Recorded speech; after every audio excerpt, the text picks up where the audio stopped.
เจ้าอาวาสวัดทุ่งปากเกร็ดตำบลหนองหานอำเภอสันทรายจังหวัดเชียงใหม่วันนี้เราก็มาอยู่กับกัน เป็นสิ่งที่คนเรานั้นจะหาได้ว่า การเวลาผ่านไปแห่งแล้ว ชีวิตของคนเรานั้นก็เหลือ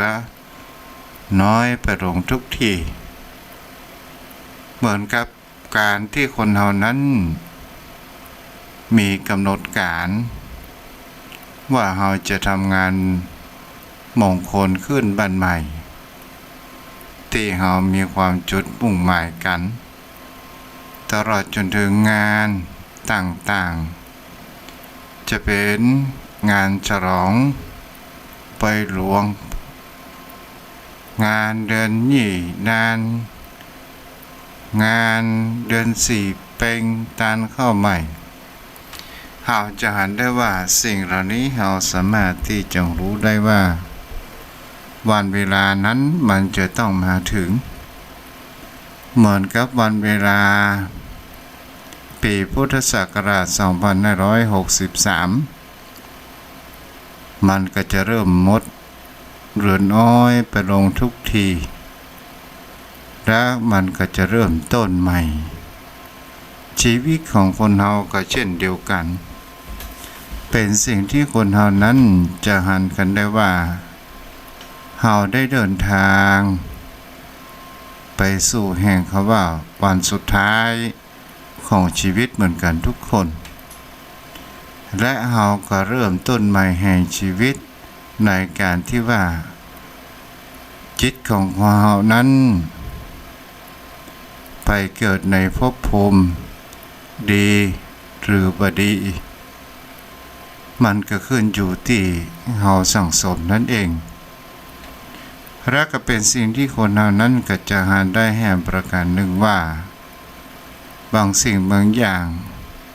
มันก็มีรับอุปมาตามรับธรรม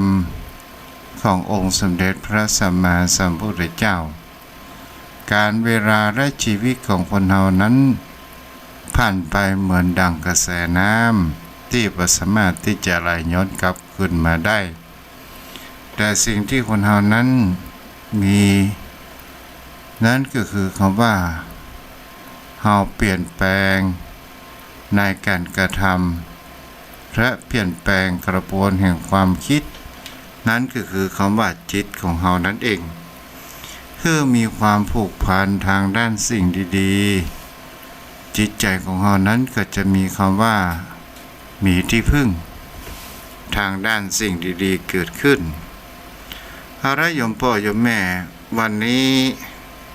เราก็มาอยู่กับกันกับวันนี้ตัวเจ้าจะมีเรื่องธรรมะคติธรรมให้โยมพ่อโยมแม่ได้รับฟังกันว่าในสังคมปัจจุบันและในสังคมในยุคในอดีตที่ผ่านมานั้นเราจะเห็นได้ว่าสังคมสมัยในอดีตการที่มันผ่านมาและเราไม่สามารถที่จะย้อนกลับได้แต่เราสามารถที่จะเห็นได้ว่าความเปลี่ยนแปลงทางสังคมมันมีหลายประการในสังคมในอดีตการนั้นเป็นสังคมที่มีการคำว่าเสพสิ่งของเพื่อที่จะมีความอยู่รอดและมีความปลอดภัยของชีวิตของเรานั้นมีปัจจัย4 1ก็คือมีกินก็คืออาหารมีกินพอเพียงที่อยู่อาศัยยารักษาโรคเครื่องนุ่งห่มสิ่งเหล่านี้เป็นสิ่งที่ค้างในอดีตการหรือค้างในสมัยพุทธกาลก็ตามเป็นสิ่งที่คนเรานั้นต้องการมากที่สุดโยมพ่อโยมแม่ สิ่งที่คนเราต้องการมากกันที่สุดในยุคในอดีตนั้นก็คือปัจจัยสี่เครื่องนุ่งห่มยารักษาโรคที่อยู่อาศัยและอาหารและเป็นสิ่งที่คนเรานั้นจะหารกันได้ว่าเครื่องนุ่งห่มเป็นสิ่งที่จะหาได้ยากก็คือผ้าอาภรณ์ต่างๆเป็นสิ่งที่คนเรานั้นจะหารกันได้ว่าสมัยครั้งพุทธกาลนั้นแม้กระทั่งเป็นพระสงฆ์นั้นก็จะต้องไปแสวงหาผ้าที่อันเขาทิ้งแล้วเรียกว่าผ้าป่าหรือที่เขาได้ต้องเพื่อที่จะเอามาเย็บเป็นจีวรจะเป็นผืนหนึ่งนั้นก็จะต้องมีการพิจารณาผ้าบางสกุลนั้นที่มันเปื้อนขี้ฝุ่นเอามาซักและเอามาเย็บจะเป็นผ้าจีวรเป็นเครื่องนุ่งห่มนี่เราก็จะเห็นได้ว่านี่เป็นสิ่งที่มันเป็นสิ่งที่หายากในอดีตแต่ปัจจุบันนั้นเราจะเห็นได้ว่าลัทธิแห่งคำว่าบริโภคนิยมสร้างเสื้อผ้าอาภรณ์ต่างๆนานาทั้งหลายจะเป็นผ้าอาภรณ์แสวงหาง่ายในปัจจุบันบางคราวก็จะต้องมีคำว่าแบรนด์เนมก่อนครั้งพระพุทธกาลสถาญาติโยมทั้งหลายมีครั้งหนึ่งมันจะมีคำว่าการชนะความตณีที่เหนียวของจุรกะสาดกสถาญาติโยมทั้งหลายในครั้งพุทธกาลนี้เราก็จะหันกันได้ว่ามีครอบครัวพราหมณ์อยู่ครอบครัวหนึ่งก็คือมีพราหมณ์และภรรยาของพราหมณ์ชื่อว่าโจเรกะสาดกมีครั้งหนึ่งสถาญาติโยมทั้งหลายพระพุทธองค์นั้นได้เทศนาเป็นกิจวัตรประจำของพระพุทธองค์อย่างพระเชตวันมหาวิหารในเมืองนครสาวัตถีแล้วพราหมณ์และภรรยาของตัวเองนั้นมีผ้าโคนละชุดก็คือมีผ้าเพียงแค่1ห่มปิดเพียงแค่ท่อนล่างแต่ท่อนบนนั้นก็คือผ้าห่มมีเพียงแค่ผืนเดียวใครจะออกไปทางใดก็จะต้องใช้ผ้าห่มผืนเดียวนี้ออกไปทำธุระแต่บังเอิญมีพราหมณ์และภรรยาเกิดมีความเลื่อมใส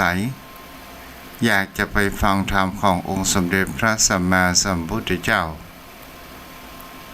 ก็ได้มีความตกลงกันว่าเราจะไปฟังธรรมในตอนเย็นถึงตอนกลางคืนส่วนภรรยานั้นจะไปฟังธรรมในตอนกลางวันพัดเปลี่ยนกันอย่างนี้อยู่สม่ำเสมอสถาญาติโยมทั้งหลายและเราจะหันกันได้ว่ามีครั้งหนึ่งนั้นพระพุทธองค์ก็ได้บรรยายถึงเกี่ยวกับคำว่าอานิสงส์แห่งการถวายเงื่อทานคำว่าสร้างทานบารมีนั่นเองสถาญาติโยมทั้งหลายพระพุทธองค์นั้นได้อู้ถึงว่าเหตุการณ์ที่เงื่อทานนั้นย่อมมีอุปสรรคและปัญหาอันยังพ่องและอานิสงส์แห่งการเงื่อทานแล้วจะมีชีวิตมีความสุขอย่างใดพ่อง ตายแล้วไปที่ไหนก็คือไปสู่ในภพภูมิที่ดีในเมืองสวรรค์ถึงจะกลับมาเกิดมาเป็นมนุษย์จะเป็นผู้มีแต่ความร่ำรวยและมีผิวพรรณผ่องใสนั่นเองศรัทธาญาติโยมทั้งหลายเมื่อพราหมณ์จุลกะสาดกนี้เป็นคนที่มีเกิดความเลื่อมใสอยากจะสร้างทานบารมีด้วยความคิดว่าเกิดจากนี้เรามีแต่ความทุกข์ยากลำบากอับจนด้วยทรัพย์สินเงินทองแม้จะผ้าจะนุ่งยังต้องเปลี่ยนกับภรรยาอยู่สม่ำเสมอในยามแรกศรัทธาญาติโยมทั้งหลายพราหมณ์ผู้นี้จะมีความทกเถียงในคิดในใจว่าใจหนึ่งนั้นอยากจะถวายผ้าแต่องค์สมเด็จพระสัมมาสัมพุทธเจ้าแหมใจหนึ่งนั้นมีความคัดค้านว่าถ้าเราเอาผ้าตามพระพุทธองค์แล้วแต่ถ้าว่าภรรยาของตัวเองจะมาฟังธรรมก็คงจะขาดผ้าก็มีความทุกข์เถียงอยู่ในจิตในใจว่าจะตันดีหรือบ่ตันดีอยู่สม่ำเสมอพอไปถึงเวลายามที่สองก็ยังทุกข์เถียงไปแล้วเตื้อก็ไปถึงเวลาในยามที่สามก็มีความตัดสินใจศรัทธาญาติโยมทั้งหลายตัดสินใจว่าจะถวายผ้านี้แต่องค์สมเด็จพระสัมมาสัมพุทธเจ้าก็เลยเปล่งอุทานว่าจิตังเมเราชนะแล้วเราชนะแล้วจิตังเมเราชนะแล้วพราหมณ์ผู้นี้ก็ถวายพระแต่องค์สมเด็จพระสัมมาสัมพุทธเจ้าบังเอิญพระเจ้าแผ่นดินพระนามว่าพระเจ้าประเสนาธิโกศลแกนั่งฟังธรรมอยู่นั้นเช่นเดียวกันก็ได้ยินพราหมณ์จุลกะสาดกผู้นี้เปล่งอุทานว่าชิตังเมชิตังเมชิตังเมพระเจ้าประเสนาธิโกศลก็ได้บอกทหารว่าลองไปถามชายผู้นั้นไปถามพราหมณ์ผู้นั้นว่าเขาเปล่งอุทานว่าชนะแล้วเนี่ยชนะอะไรอย่างกันแน่ศรัทธาญาติโยมทั้งหลายทหารก็เข้าไปถามว่าท่านกล่าวคำว่าชนะแล้วเนี่ยท่านชนะอะไรอย่างตอนนี้พระเจ้าแผ่นดินอยากจะทราบเมื่อพราหมณ์จุเลกะสาดกนี้ได้บอกว่าที่เขาเปล่งอุทานขึ้นไปนั้นว่าชนะแล้วก็คือเขาชนะแห่งคำว่ากิเลสอันตัวเป็นกัจจัดอันเป็นตัวคำว่าตานีที่เหนียวออกจากจิตจากใจของเราตอนนี้เราชนะและเราได้ชนะจิตใจของเราแล้วก็ได้ถวายทานยังผ้าห่มแต่องค์สมเด็จพระสัมมาสัมพุทธเจ้าเมื่อพระเจ้าประเสนาธิโกศลได้หันประการเช่นนั้นว่าพราหมณ์ผู้นี้นายกย่องจึงได้ถวายจึงได้ให้ทหารได้เอาผ้ากำโพลผ้าอย่างดีผ้าถุงอย่างดีได้ให้อย่างพราหมณ์ผู้นี้ก็บอกว่าตอนนี้เรามีความสุขใจเราไม่ต้องการอย่างแล้วผ้าเหล่านี้ที่ท่านถวายขอข้าพเจ้าขอถวายแต่องค์สมเด็จพระสัมมาสัมพุทธเจ้าเพื่อเป็นบูชาศรัทธาญาติโยมทั้งหลายพระเจ้าประเสนาธิโกศลก็ให้แล้วพราหมณ์ผู้นี้ก็บอกว่าส่วนนี้ก็จะเอาให้คนที่บ่มีผ้าห่มมาอย่างต่างๆพระเจ้าประเสนาธิโกศลก็ให้เพิ่มขึ้นแห่งต่างๆ จนตัวเองนั้นก็บอกว่าอย่างนั้นขอเพียงแค่2 ชุดเท่านั้นภรรยาชุดหนึ่งเราชุดหนึ่งแล้วส่วนที่เหลือนั้นก็ทำเป็นฝ้าเพดานเพื่อที่ถวายองค์สมเด็จพระสัมมาสัมพุทธเจ้าเพื่อจะบดบังแสงแดดอันหยังและก็เป็นสิ่งที่คนเฮานั้นจะหันได้ว่าการกจัดเสียซึ่งความตนีทีเหนียวนั้นเป็นสิ่งที่ยากมากถ้าเฮาจะหันได้ว่าจะฮื้อดีมาฮื้อดีจะฮื้อดีมาฮื้อดีมันทกเถียงกันเช่นนี้สุดท้ายแล้วถ้าเฮาการมาฮื้อเฮาก็บ่ได้เกิดฐานะปรมีเกิดขึ้นนั่นเองที่ในอู้ที่นี้ก็อู้ถึงเกี่ยวกับผ้าศรัทธาญาติโยมทั้งหลายผ้านั้นในครั้งพุทธกาลนั้นเป็นสิ่งที่หายากพอมาถึงในยุคสมัยเฮาก็เช่นเดียวกันโยมพ่อโยมแม่ก็คงจะตันบางครั้งบางคราวบางคนบางท่านสมัยก่อนแม้กระทั่งเกิบหรือว่าแคปหรือว่ารองเท้าในยุคปัจจุบันเฮาก็จะหันกันได้ว่าบางท่านบางคนเนี่ยยังไม่ได้ใส่1มันบ่มีขาย2มันมีแต่เฮาบ่มีเงินมันก็มีเป็นสิ่งที่คนเฮานั้นก็จะหันเกิดขึ้นได้แล้วเฮาก็มาอยู่เมื่อเฮามีผ้าเครื่องนุ่งห่มปิดกั้นเพื่อมาให้สัตว์ร้ายต่างๆมาทำร้ายจะเป็นเรือบจะเป็นยุงก็ตามนี่ก็เป็นสิ่งที่คนเรานั้นต้องการกันมากที่สุด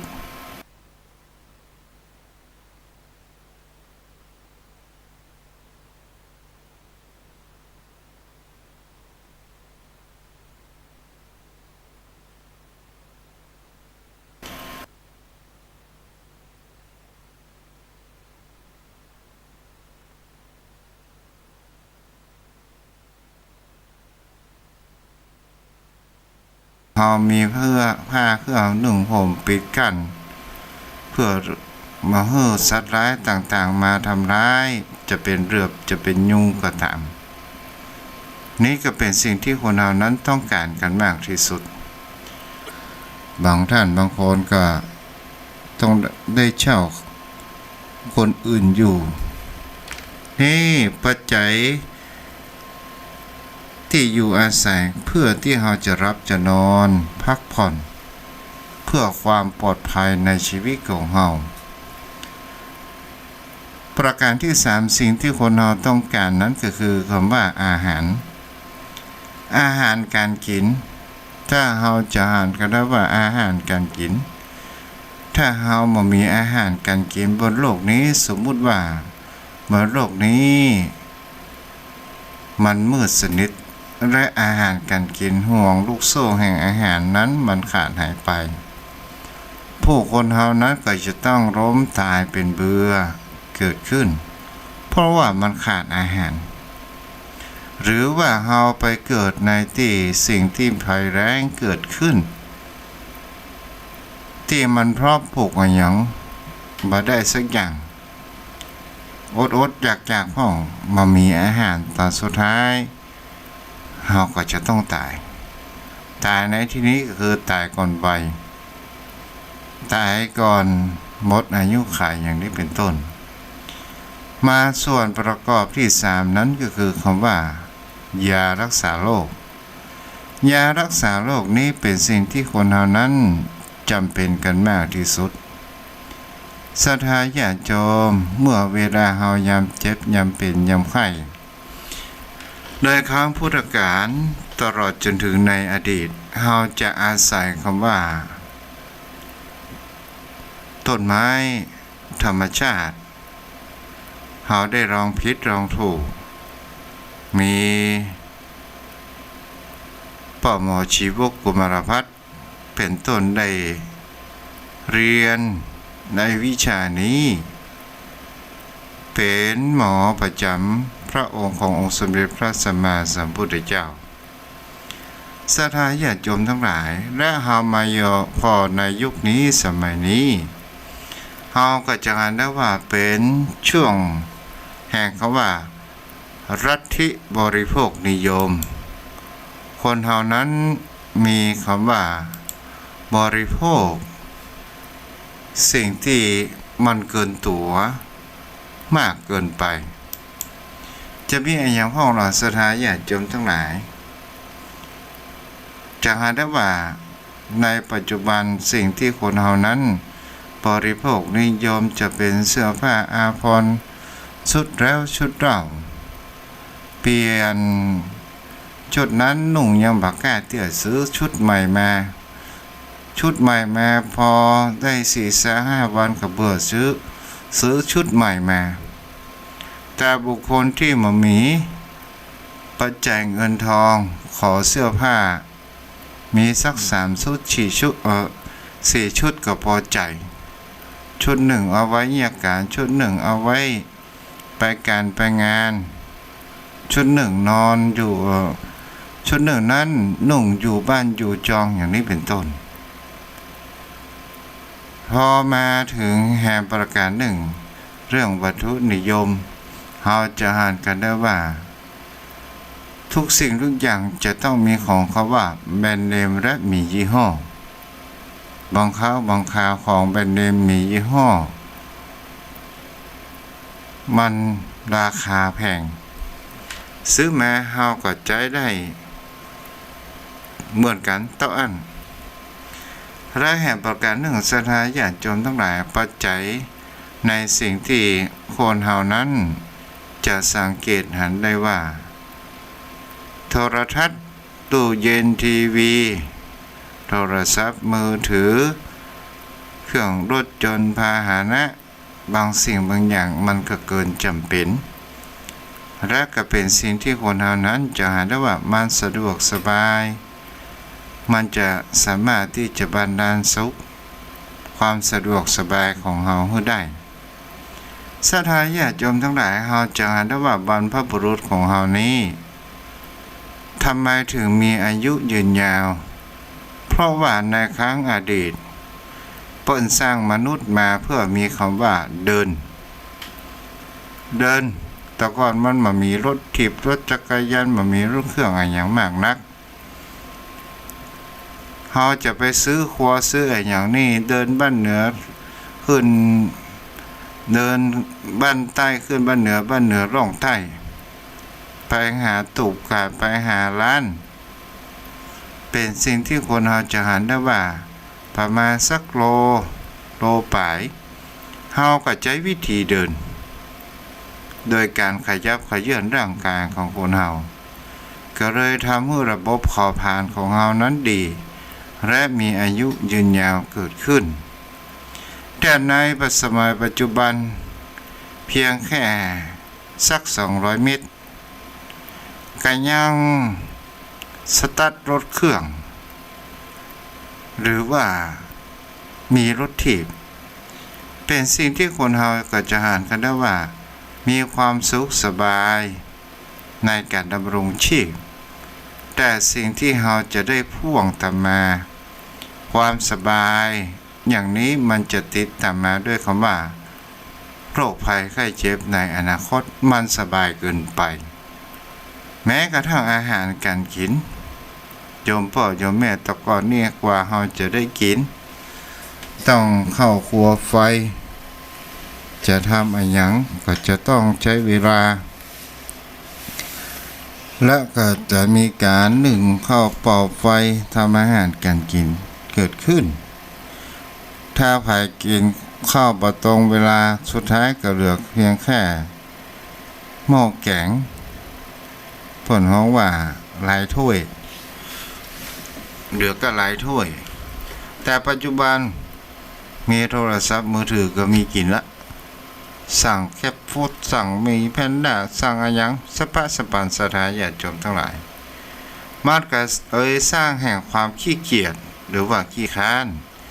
ให้กับบุคคลเฮา และเฮาก็จะหันแทนประการหนึ่งว่าบางครั้งบางคราวเฮาใจอันหยังมันก็จะบางครั้งบางคราวบ่เข้าไปขี้เกียจขี้คร้านสุดท้ายก็บ่ฮู้จักอันหยังเป็นอันหยังและเฮาจะหันแหมได้ประการหนึ่งว่าสมัยบรรพบุรุษเปิ้นนั้นเป็นคนที่มีความขยันเป็นคนที่มีชอบในการทำงานเกิดขึ้นหาจะสังเกตเห็นได้ว่ากสิกรรมคือการทำไร่ทำนาทำไร่ทำนาสมัยแต่ก่อนใช้คำว่าควายไถนาต่อมาเราจะเห็นได้ว่าวัตถุนิยมเริ่มเข้ามานั้นก็คือคำว่าควายเหล็กและเราจะหันปิกแม่ทำกรรมเป็นรถไถนานี่เราจะหันว่าวิวัฒนาการมันเปลี่ยนแปลงอย่างรวดเร็วแม้กระทั่งปลูกข้าวบางที่บางแห่งก็ยังบัดเดี๋ยวนี้ใช้เครื่องจักรแต่คนก็มีเพราะว่าคนที่รับจ้างปลูกไร่ปลูกนามันเฒ่าแก่ชราเพราะว่าลูกหลานบ่สืบทอดเจตนาสิ่งเหล่านี้ที่บรรพบุรุษสร้างไว้ให้และเฮาก็จะเห็นได้ว่ามันมีความสะดวกสบายเกิดขึ้นใช้รถปลูกนาและก็เป็นสิ่งที่หันแห่งประการหนึ่งแต่ก่อนการที่คนเฮานั้นเกี่ยวข้าวในช่วงหน้าหนาวก่อนจะถึงเดือน4ที่ตันประเพณีตันข้าวใหม่มันก็มีคำว่าเอามือเอายามเกี่ยวข้าวตีข้าวกันแต่ปัจจุบันเครื่องจักรมาแทนที่จะหันได้ว่ารถเกี่ยวข้าวกำเดียวกันแล้วและเรามองลงไปลึกๆจะเห็นได้ว่ามันก็สร้างแห่งความว่าสูญเสียแห่งคำว่าประเพณีหรือว่าวัฒนธรรมของเรานั้นเริ่มสูญหายไปมันบ่สามารถที่จะย้อนกลับขึ้นมาใหม่ได้เพราะว่ามันเดินไปทางหน้าอยู่เรื่อยๆไปเป็นสิ่งที่คนเราแห่งประการหนึ่งหันได้ว่าอ่านต่างบ้านนอกอำเภอรอบนอกไกลๆก็คงจะมีอยู่ครอบครัวได้เป็นลูกมียิงมีลูกมียิงนึ่งข้าวปอบไฟแต่พ่อแต่แม่บางครั้งบางคราวถ้ามีลูกไม่ยิงมามีปีลูกประจายนึ่งข้าวปอบไฟแต่พ่อแต่แม่ลูกจะเจ้าแต่ในสมัยปัจจุบันเฮาจะเห็นได้ว่าคนเฮานั้นบ่ได้มึงเข้าปอบไฟไปซื้อร้านกาเอาต้องไปฝากคนอื่นเป็นสิ่งเหล่านี้เฮาจะหันอยู่เป็นประจำการเกิดขึ้นเพราะอย่างเล่าเพราะคนเฮานั้นชอบความสะดวกสบายเป็นสิ่งที่คนเฮานั้นจะหันกันได้แห่งว่าคนเฮานั้นในแต่ละวันมีความเร่งรีบ